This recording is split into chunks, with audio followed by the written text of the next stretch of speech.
kashia fitness lama lui dua exer lak tan te dua gym kalve te dua mase angai na ishema plowa ibo ma pani kaming chu isabo ya nia cho fitness influencer kani ka channel a han ka lo ma se chuan cái dom chung in exercise cái là char char thia mà sẽ thathum thali vel chi hi gym regular takin gala kala chung thathum thali chunga ka thil zir chua hlu tak tak te nangni ne he ka share don cheuni beginner nia bultani dua fitness lama abik takin he video hi en nge turani amma sabera chuan improve vidua ipian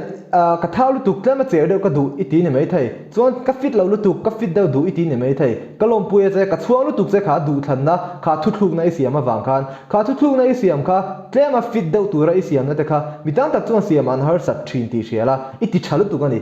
chuan ka thil zir chua zinga poimo ber nia ka hria chu amma sabera chuan number 1 bultan top mero engkim hi tak tak antina YouTube video isiam du ta ni YouTube channel isiam du ta YouTube lama I post du ta emo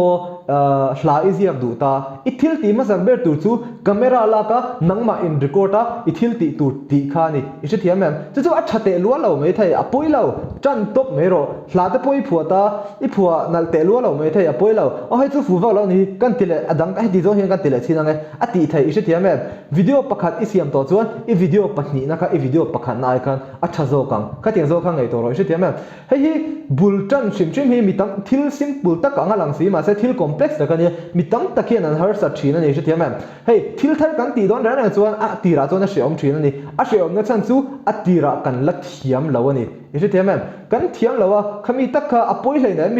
mitam tak chuan khami sheom an pe lo se thiam em comfort zone na chua khan pe lo thil thar zir hi kan comfort zone na kan chua thei dan that tak ania chuan en kim ti don la hey ibo ma pa ti tur shelawa kal ngai nai shelo ni pon pui tu tur che no ma ise thiam em ma sa iti tur ma sa ber chu bultan ani kha number 1 ani chuan adot le chuan thilin ti ra rang khian goals neila kan goals kan tuma khan chiam bukila thain ka ria achan chu jima hana local thina mi hi personal trainer ten enge ea man tia a ka shelo hei ka local ve top an tia kha alo mom lem lo ani an tan po personal trainer tan po ka tan po itan po tuma tan thil tha ti lo kha ise thiam em chuan enge ea tia a hei klema weight from loss ve ka tuma tital ta kha ai than alo mom lu tu kan ise thiam em goals an nei khan ise thiam em goals hi kan nei sang chewa ise thiam em antina mi chen ka chu ji ma hana ro kala an office banate an school banate an college banate an ron kalta khami an lifestyle an school kalpa gym kalta khan tumani thalu tukani goals thata kan ise thiam em an fit pha anga an nun po a improve pha doni tro chuan ke ero thung chu ka goals tu he fitness industry hi fitness shim hi exer lak da hi azon na man ka tumta ise thiam em ka goal ani ta kha chuan ania in jima te pok om re de ulakanga ise thiam em kala serious de ulakanga kan goals a khan ise thiam em antina te khin na dang le du basketballer te footballer te po hi jima hana ron kalve thina chuan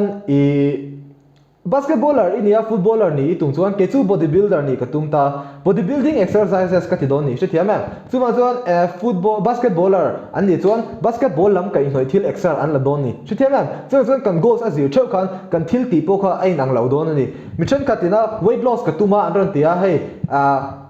weight loss ka tuma an ron tia hei weight thil ni lo an ron ti deu du hi se thiama bodybuilding ti ka tuma an ron tia exercise ni lo pui an ron ti te hi apoi thina ma a thleng ve chok boka jima hian se thiama chuan kan goals a hian chingela kan tum shim hi nei photila se thiama tum nei lem lo wa jima iron luwa emo engpo iti chan hian goals in nei lo hian goals nei me lo school kal te khan se thiama ikal pe lo pha thina jima te phei chuan kal rei pe lo na lian tak ani kal rei pe lo na chan lian tak ani se thiama chuan tum kan nei anga ya kha kan tum hang kan focus anga ya kan thil tum kha kan ti hlo tling nei tur ani bokani tak iti hlo tlin lo chuan hlo cham ini tak chu pahni na ni poimo lutuk adot le chuan mi te ngai dan le mi te thil soi ngai poimo le ngai poimo lo tur clear thiam mi a trying ka ria ise thiam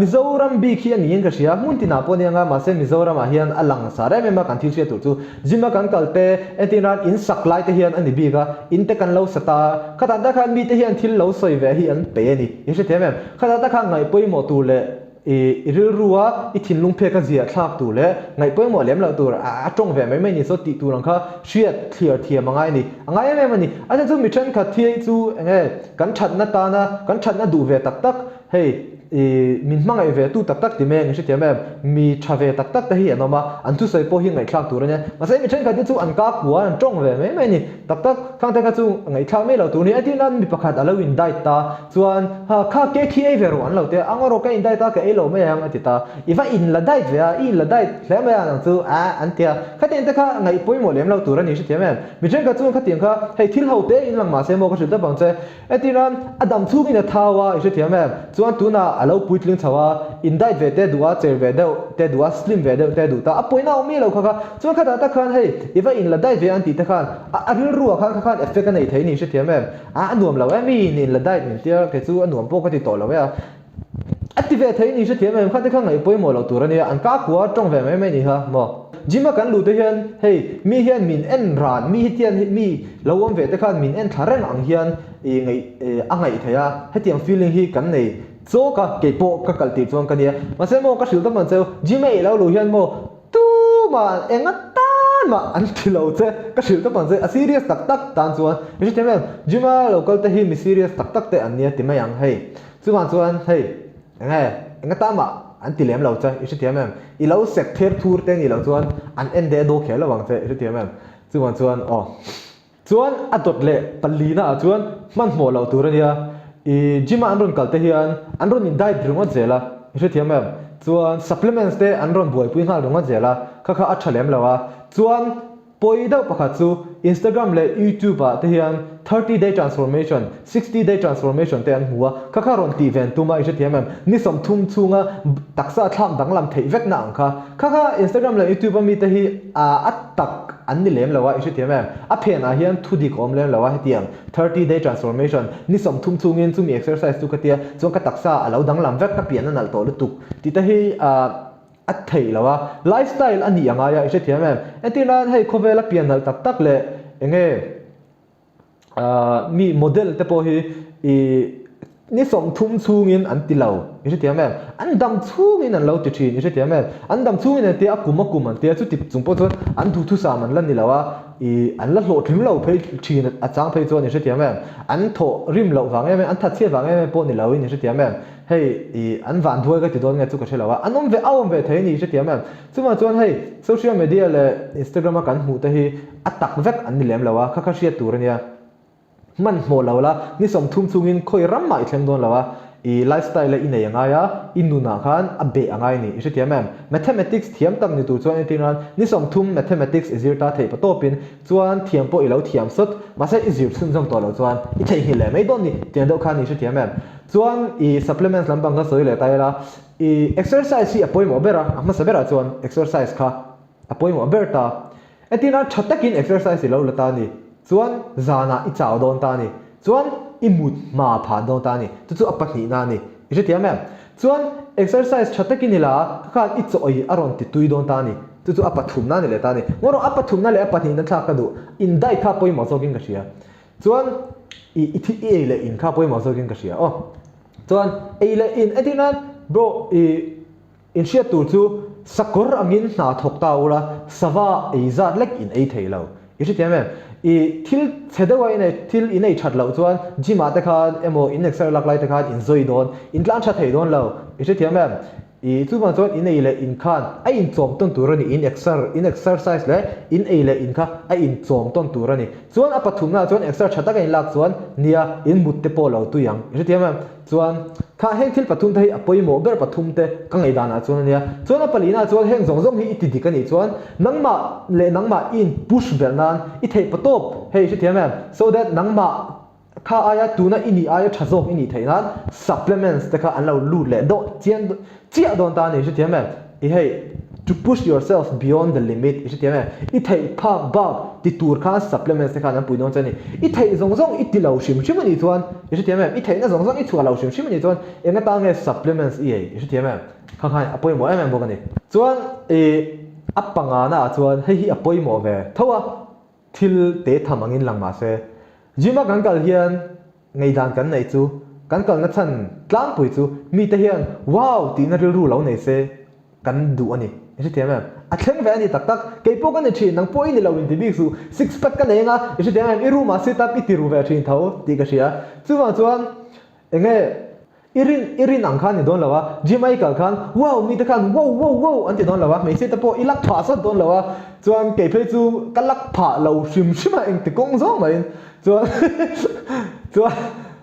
hey heti zo hian ngai to ro Jamaica khan ni shem star nu khan nang ma du mi lo tu cha khan adu pha don lo che ma se Jamaica la nang ma improve a i mental le i physically improve khan nang ma du mi lo tu cha khan i du to big lawang khatian zo khan ngai to ro je ma self improvement mo je te ma thil ngai poi mo tu te i lo ngai poi mo chana nga discipline zin na te thata kan ya gym te hi je te ma sa chu gym a kan principle supply te hi nu na hian apply thei veka eng po hi do ni lai je te ma it's all the same mo ole khati zong khan ni sela he video hi ta hen ka ti to panga chuan in lo en van ka loma in le en ani chuan e ka channel hi in la subscribe lo ni chuan subscribe pula Instagram ate mi lo follow la thu tha tak tak ka post thina chuan ka lo me ma chuan ke Instagram po athang chaka ke YouTube hi chu thang chak lu tu lo ma se poi ka ti lo steady growth chu am thawa chuan mo improvement mo chuan ka loma ni mai chuan ka hmang effect chawa chuan lapan mal som cheu sela du sang na sang ber ka hlan chawa chuan nang ma ni in lo improve theu don ya nimin ai khan vo ina hian nimina kan ni na ai khan vo ina kan ni na hi a thatur ani